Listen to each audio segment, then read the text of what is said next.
Anne disait, en parlant de sa ville, vive les bobos. Mais sur les questions de santé environnementale, vive les bobos et tous les autres, parce que ceux qui sont les premières victimes, aujourd'hui, d'un air insupportable quand on vit à proximité d'un grand axe routier, ceux qui consomment une alimentation qui est l'alimentation qui parfois met le plus en danger leur santé, ce sont donc toujours les plus modestes et les plus pauvres. Et nous ne pouvons plus dissocier la question sociale de la question écologique. Et c'est la raison là aussi pour laquelle je veux que demain, sur le mix énergétique, nous poursuivions notre objectif qui est de diminuer la part d'électricité produite par le nucléaire. Il faut se fixer des objectifs ambitieux en matière de transition énergétique et d'augmentation de la part des énergies renouvelables. Si nous ne le faisons pas, si nous n'inscrivons pas au cœur du contrat entre l'État et EDF cet objectif comme central, eh bien là encore, nous raterons un des grands rendez-vous que nous devons prendre vis-à-vis des générations futures. Je l'ai dit, je le répète, il y a eu une très belle phrase de Claude Barthelone qui disait on peut s'accommoder de 3% de déficit public, pas de 3 degrés en plus. Et c'est vrai qu'avec les uns, on peut négocier, avec la nature, on ne pourra pas. Et les choix politiques qui doivent être faits avec cela. Moi, je ne propose pas que demain on passe à 6-7%, je veux rassurer les importants de déficit public. Je dis simplement qu'il faut hiérarchiser les priorités. Regardez là où elles sont. Et si nous devons demain consentir dans le cadre d'une trajectoire des finances publiques qui sera pensée, raisonnable, mais nous devons consacrer l'essentiel de nos investissements à la transition écologique, il ne faudra pas m'écouter sur ces choix politiques-là, sur les investissements qui seront nécessaires, sauf là encore, à préparer des mécontentements et des déceptions qui seraient encore plus grandes demain et légitimes de la part de nos enfants. Voilà la première transition qui me semble être une des transitions les plus importantes, celle d'un nouveau modèle de développement. Au passage, j'adorais citer ça, cet économiste américain dans la primaire, je vais le redire, mais je crois beaucoup à ce qu'il disait dans les années 60, Kenneth Boulding, qui disait « Ceux qui croient en une croissance exponentielle, infinie, dans un monde fini, sont soit des fous, soit des économistes. » Bon, moi je vous propose, en tout cas, dans ce domaine-là, nous nous préoccupions d'autres objectifs que seulement la croissance du PIB. Ça ne veut pas dire qu'il ne faut pas en faire, ça veut dire qu'il faut se préoccuper de son contenu, qu'il faut se préoccuper de quelle manière cette croissance vise effectivement le plein emploi, vise le partage du travail et surtout s'assure que nos modes de production et nos modes de consommation ne se font pas au détriment de notre cadre de vie et de la planète. La deuxième transition, elle a été abordée par Dominique Ménard. Et je vais prendre les paroles du président Obama dans son dernier discours à la Maison-Blanche. Que disait-il ? Le principal bouleversement économique que les États-Unis d'Amérique doivent anticiper ne vient pas de l'étranger. Il vient de l'automatisation incessante de nos activités qui rendent obsolètes des millions d'emplois des classes moyennes aux États-Unis.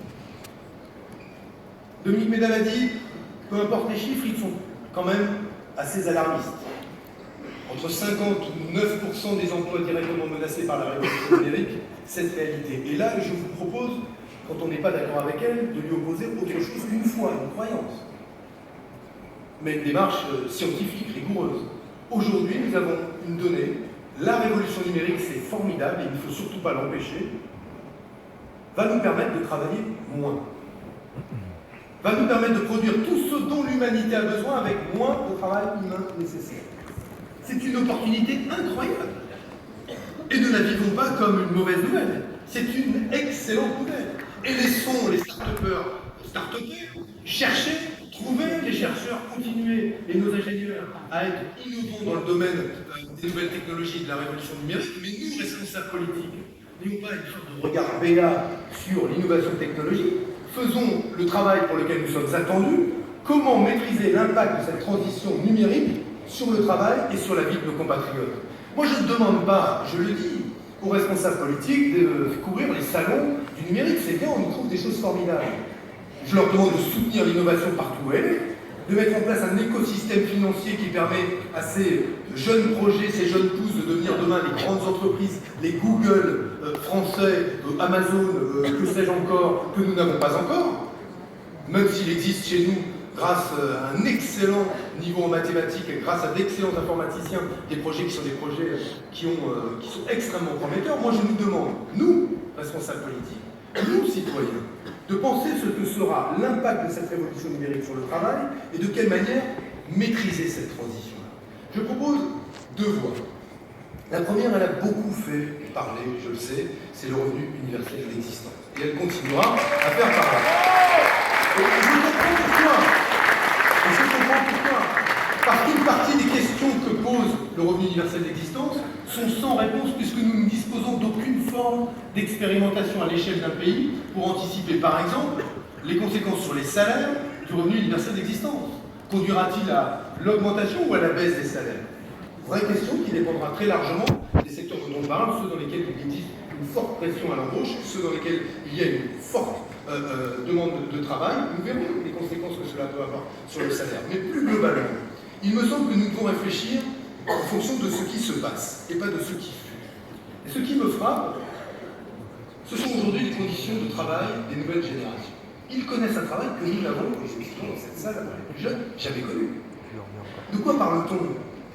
On parle de contrat court, d'alternance entre le travail salarié et le travail non salarié, d'obligation de se former à une époque où on pensait, ou à un moment où on pensait pouvoir s'insérer, de se reformer, de changer d'orientation, de disposer de droits quand on veut créer une activité, une entreprise.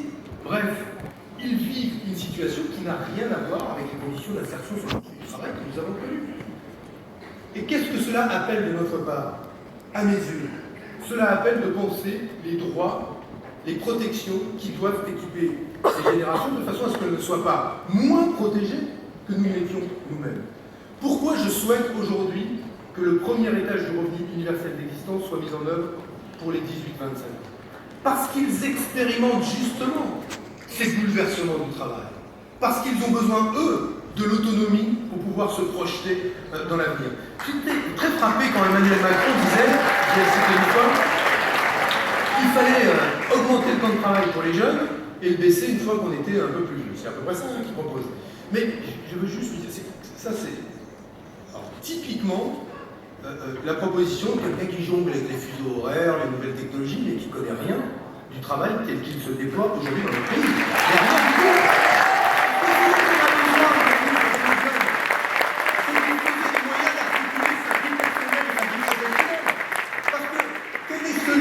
Avec les quelques 100 euros ou 200 ou 300 euros de son travail fait chez Uber va obtenir un logement. Qui est celui qui, avec l'absence de contrat de travail et ses petits revenus complémentaires, va obtenir un prêt? Mais tout ceci est complètement à côté de la plaque. La réalité, c'est que si nous voulons donner les moyens à des personnes en priorité pour organiser leur vie en tant que la vie professionnelle et la vie personnelle, ce sont d'abord les nouvelles générations. Plutôt que de penser, oui, elles aspirent à travailler beaucoup, parfois, mais parfois non. Et je veux le dire ici, il y a des hommes et des femmes qui, même à 18, 20 ou 25 ans, vivent le travail comme parfois une souffrance. Ça n'est pas que le malheur, le travail, mais c'est aussi parfois le malheur. Et il nous revient, à nous, responsables politiques, de regarder cette réalité en face. Nous, ça va bien. Quand on se lève le matin, on est content d'aller travailler, si tant est qu'un mandat politique soit un travail. Et je le dis, on est content. Mais arrêtons de penser que tout le monde est content. Et tout le monde est heureux d'aller travailler. Tout le monde est content d'avoir un salaire. Tout le monde est heureux de travail. Et nous, tous les droits, et nous, et notre responsabilité de penser ce partage du travail.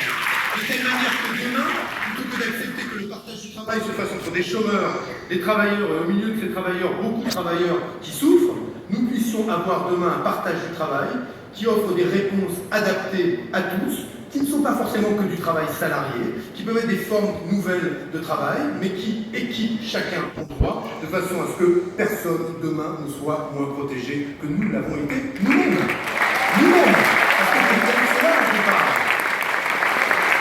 En conséquence de quoi, je proposerai donc que ce revenu universel d'existence, qui sera, je le répète, diffusé à plusieurs étages, commence par les bénéficiaires du RSA, en automatisant la distribution du RSA. Aujourd'hui, le RSA n'est distribué qu'à partir du moment où on le demande, et ainsi un tiers de ceux qui en y seraient éligibles n'en bénéficient pas. Je souhaite que le RSA soit porté à 600 € immédiatement, c'est-à-dire revalorisé 10% pour qu'il corresponde à une rémunération un peu moins modeste qu'elle ne l'est aujourd'hui, et que dès 2018, nous expérimenterons donc la mise en œuvre du revenu universel d'existence pour les 18-25 ans comme un moyen de leur redonner de l'autonomie, de la maîtrise de leur vie, plutôt que de les laisser subir la précarité, la pauvreté qui est endémique chez les jeunes, et souvent le chômage qui est aussi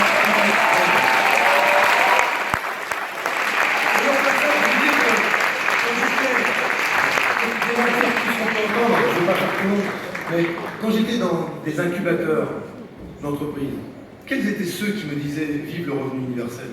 C'était ceux qui créaient les entreprises et qui me disaient « dans cette période, on n'a rien. On ne sait pas comment se protéger, on ne sait pas comment vivre. » Dans des moments où on aimerait créer de l'activité qui fera peut-être dans 2, 3 ans 10, 20, 30, 100, 2000 emplois.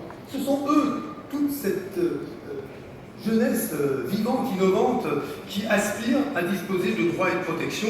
Je le dis parce que je n'oppose pas les uns aux autres, je n'oppose pas les trajectoires les unes aux autres, j'essaie de penser ce que peut être demain la protection sociale ou un pilier nouveau de la protection sociale du XXIe siècle. Et à ceux qui, à droite, pardon de le dire, me disent mais c'est irréaliste, monsieur Hamon, c'est pas possible de proposer des choses pareilles, vous allez ruiner l'économie française. Bon ben voilà, il fut un temps où des rêveurs, de doux rêveurs, ont fait, à partir du CNR, la sécurité sociale au moment où le pays était ruiné.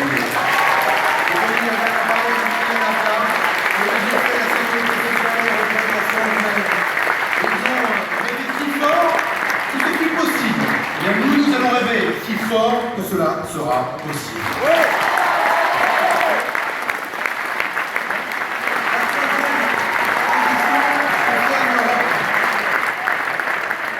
Et je veux préciser le projet européen qui aujourd'hui me mobilise. Nous vivons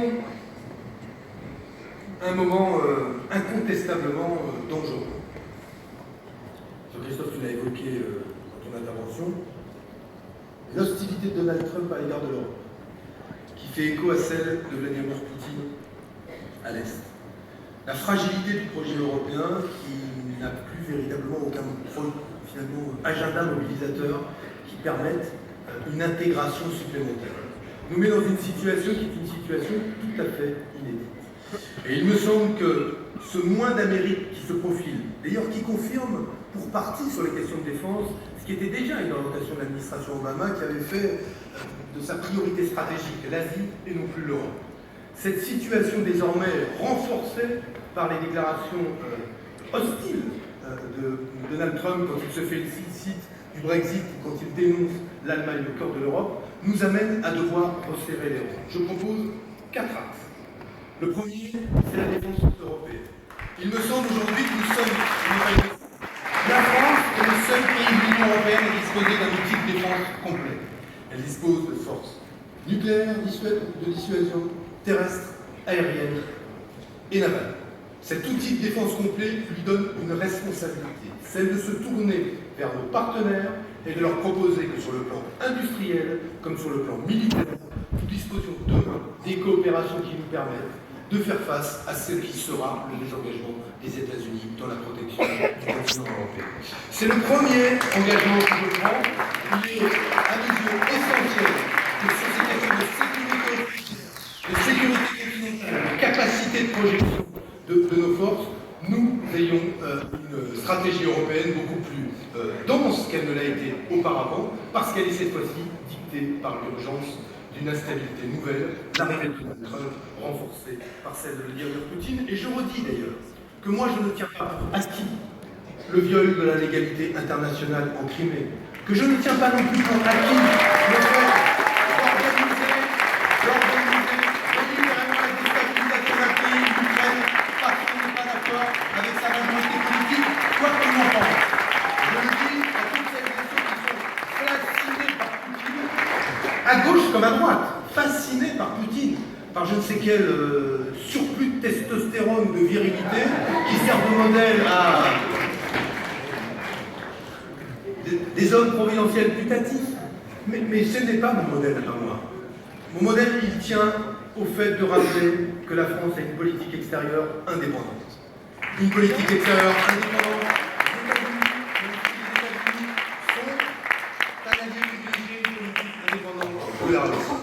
Et c'est pour cela que j'arrive au deuxième pilier. Sur la question énergétique, il me semble qu'il faut reprendre la très belle idée de Jacques Delors pour le traité de l'énergie. Dans le sillage de ce qu'avait été le traité de la Communauté européenne du charbon et de l'acier. Refaire de l'énergie le moyen de se projeter vers l'avenir. Jacques Delors le proposait, il disait quoi? Nous avons aujourd'hui besoin, pour certains pays, de sécuriser l'approvisionnement, de coopérer entre États pour assurer la souveraineté énergétique du continent européen, de nous appuyer sur les extraordinaires capacités de nos entreprises dans le domaine énergétique. 40% des brevets déposés dans le domaine énergétique le sont par des entreprises françaises. En stimulant ce marché-là, nous pouvons avoir une place privilégiée dans le monde. Sécurité des approvisionnements, coopération entre États, dynamisme de nos entreprises peuvent bâtir ce que doit être le socle d'un traité de l'énergie autour duquel nous retrouver sur un agenda de construction qui engage aussi, troisième axe, la transition écologique de notre économie européenne. Vincent l'avait proposé lors de la campagne des primaires. Je rejoins cet objectif. Il faut porter l'effort en termes d'investissement en faveur de la transition écologique et de la lutte contre les inégalités sur le territoire européen entre ceux qui vont mal et ceux qui vont bien. Il faut la porter à 1 000 milliards d'euros. Selon d'ailleurs les effets de levier qui ne peuvent pas continuer à être de 1 à 10 comme notre président le plan Juncker, parce que à rester avec des effets de levier aussi forts, on ne finance que des projets qui sont extrêmement rentables. Il faut là aussi investir dans des projets plus patients, plus tempérants, où les retours sur investissement sont plus longs à obtenir. C'est là où nous avons besoin d'une puissance publique européenne. Je salue d'ailleurs Arlène Désir qui est là et qui connaît mieux que quiconque ces questions-là et ces enjeux. Le troisième axe, il est plus difficile, je le reconnais. Il est plus compliqué. Moi, je souhaite que demain, il y ait une régulation démocratique de la zone euro. Je souhaite que nous ayons une assemblée parlementaire de la zone euro qui permette quoi? Que les choix politiques qui seront faits dans la zone euro, y compris les cibles qui peuvent être choisies en matière de convergence de nos économies, que cela soit fait dans un cadre qui soit non plus une régulation intergouvernementale, mais une régulation politique et démocratique. J'aspire à un qui permette de fixer cet objectif, même si je sais aujourd'hui que Mme Merkel, comme beaucoup de sociodémocrates allemands, ne sont pas forcément favorables à ça. Mais je retiens quand même cette phrase de Sigmar Gabriel à Mme Merkel, qui indique aussi que cela bouge chez nos partenaires allemands. L'Allemagne n'est pas un bloc homogène, c'est un bloc analytique où tout le monde, à gauche ou à droite, défendrait les mêmes positions. C'est vrai sur le travail, c'est vrai sur l'économie, mais Sigmar Gabriel demandait à Mme Merkel et lui reprochait de n'avoir toujours pas répondu à la question suivante. Vouloir que les Français baissent de 0,5% leur déficit public vaut-il le risque que Marine Le Pen arrive au pouvoir? C'est lui-même qui le dit. Et je reviens de cette question-là. Aujourd'hui, ces questions de convergence sur les déficits sont finalement secondaires. Et il faut que nous ayons, c'est un projet qui soit un projet qui fixe ce que sont nos préférences collectives, ce que nous voulons développer comme ce que nous voulons protéger. Surtout quand on se tourne vers les États-Unis pour envisager un accord de libre-échange, fort heureusement, il est mis de côté, mais nous ne pouvons plus demain nous engager dans des négociations commerciales sans vouloir clairement protéger, sans savoir ce que nous voulons protéger. Traité budgétaire, traité de l'énergie, 1 000 milliards sur l'investissement sur la transition écologique et l'Europe de la défense seront les 4 axes que je proposerai demain à nos partenaires européens. Je rajoute, même si je suis trop long, c'est ça, dans la fin de 13 heures, c'est ainsi, je rajoute qu'il me semble que ce sera impossible si le rassemblement que nous voulons construire en France, nous ne le construisons pas politique en Europe. Il nous faut un arc d'alliance. Quand les hommes et les femmes de gauche mènent des combats en Europe, ils sont souvent trop seuls. Ils sont souvent trop seuls. Quand ils se retournent, il n'y a pas grand monde. Même quand ils résistent au Conseil ou à la Commission européenne. Nous devons retenir de ce qui s'est passé en Grèce, de ce qui s'est passé en Belgique, des moments où c'est l'alliance des gauches qui a manqué. Et ce devra être une priorité pour le futur chef de l'État, comme pour sa future majorité, que de construire un arc d'alliance sur un projet politique ambitieux en matière européenne. Je voudrais terminer donc, parce que je suis par une question importante à mes yeux, qui est celle de la démocratie. J'ai proposé, et je sais que cette proposition a fait débat, non seulement une 6e République, mais celle-là, maintenant je crois réunir nos frères, beaucoup de la gauche. Mais j'ai proposé des mesures qui visaient à faire respirer la démocratie. Il me semble aujourd'hui que ce dont nous souffrons, ce n'est pas un trop-plein de démocratie, mais c'est de pas assez de démocratie. C'est frappant de voir combien nos concitoyens aujourd'hui aspirent ou demandent à être pris en compte. Alors, ce n'est pas forcément pour participer à des assemblées citoyennes en permanence où ils seraient amenés à donner leur avis sur tout, mais à ne plus devenir invisibles entre deux élections. Que se passe-t-il aujourd'hui si nous votons, nous devenons invisibles et puis on nous rappelle aux urnes 5 ans plus tard? Quelle est la capacité réelle des citoyens à participer aux décisions qui les concernent? Habermas disait que la légitimité d'une démocratie est mise en cause quand le cercle de ceux qui décident ne recouvre plus le cercle de ceux qui subissent la décision. Le fossé entre les citoyens et les politiques est là. Ce sont des gens dont les décisions leur échappent et que quand elles leur échappent, il n'y a pas moyen de rattraper les choses, pas moyen de reprendre. Et moi je cherche et je vous proposerai des moyens pour les citoyens de participer à l'élaboration de la loi, à la fabrication de la loi, et bravo à l'excellente loi numérique d'Axel Le Maire, qui est la première loi collaborative et participative de la République française.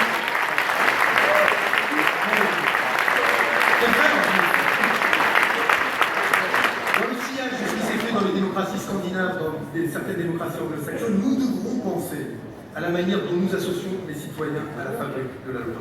Mais j'insiste sur le fait que les citoyens doivent pouvoir aussi, à certains moments, alors en l'encadrant bien sûr, mais reprendre la main. Le 49.3 citoyen que j'ai proposé vise à quoi? Non pas empêcher la réforme, mais au passage.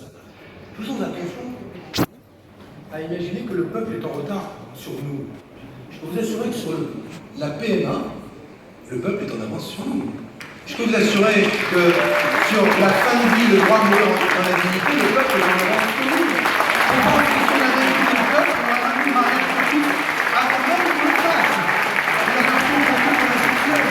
La réalité aujourd'hui, c'est que sur beaucoup de questions, nous avons un peuple français qui aspire au progrès, à la solidarité, à l'épanouissement, au respect de l'autre. Et qu'il ne faut pas croire que dans ce que sont nos conciliabules extrêmement féconds, intelligents, nous soyons toujours sur le peuple. Il lui arrive, quand il dit non, d'être parfois mieux avisé que nous. Et quand il dit oui, aussi. Et moi, je veux que cette possibilité que le peuple fasse irruption dans les processus politiques et démocratiques lui soit donnée.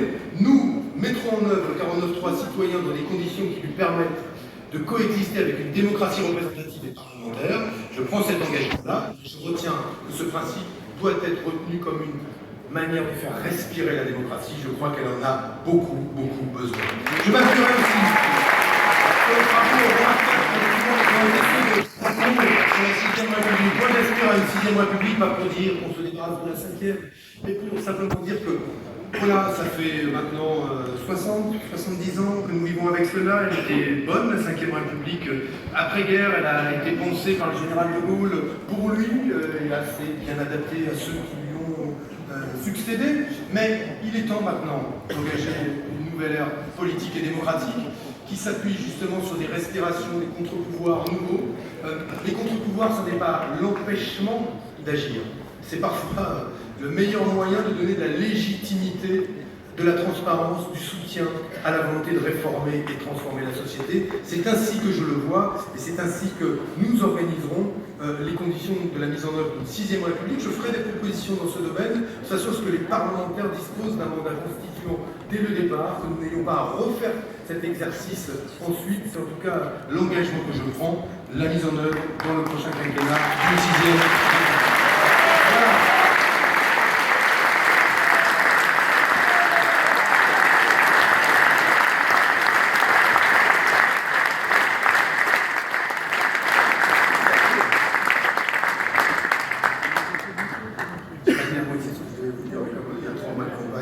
Je vais juste terminer par un personnage qui a joué un rôle clé, qui n'est plus vivant, mais dans la philosophie de l'action qui est la mienne, un intellectuel qui nourrit en permanence à la fois ma réflexion sur ce que nous faisons et sur ce futur désirable que je veux construire avec vous. Il s'agit d'Albert Camus. Et Albert Camus avait, dans un très beau texte, dit cette phrase qui a, en tout cas, fait chaud au cœur à tous les amoureux de la Méditerranée, de l'Algérie, mais surtout à tous les amoureux de la politique, ceux qui croient que la politique peut changer les choses. Il parlait d'une époque, la sienne, comme d'un hiver, un hiver qui grondait, où le matérialisme dominait, où il voyait échapper aux hommes, à leur contrôle, le sens qui était celui que donnait l'humanité à son développement. Et il disait, Albert Camus, au terme d'une réflexion personnelle importante, au milieu de l'hiver, je découvris que subsistait pour moi un invincible été. Que nous disait-il? Qu'aujourd'hui, dans le monde dans lequel nous vivons, les nuages sont nombreux, les menaces sont lourdes, et que les transitions que nous allons devoir proposer aux Français ne sont pas sans inconnu. Et que moi j'accepte de dire que je n'ai pas la réponse à tout, et je pense qu'il faut que nous revendiquions dire que nous n'avons pas la réponse à tout. Les nuages sont nombreux et nous sommes au milieu de l'hiver. D'ailleurs, ce matin, il pleut dehors, et la pluie nous a accueillis. Mais ce que je veux vous dire, face à moi, ici, c'est faites comme Albert Camus. Voyez, regardez l'été qui vient. Désirez cet été qui vient. Croyez-y de toute votre force. Et alors, nous serons invincibles.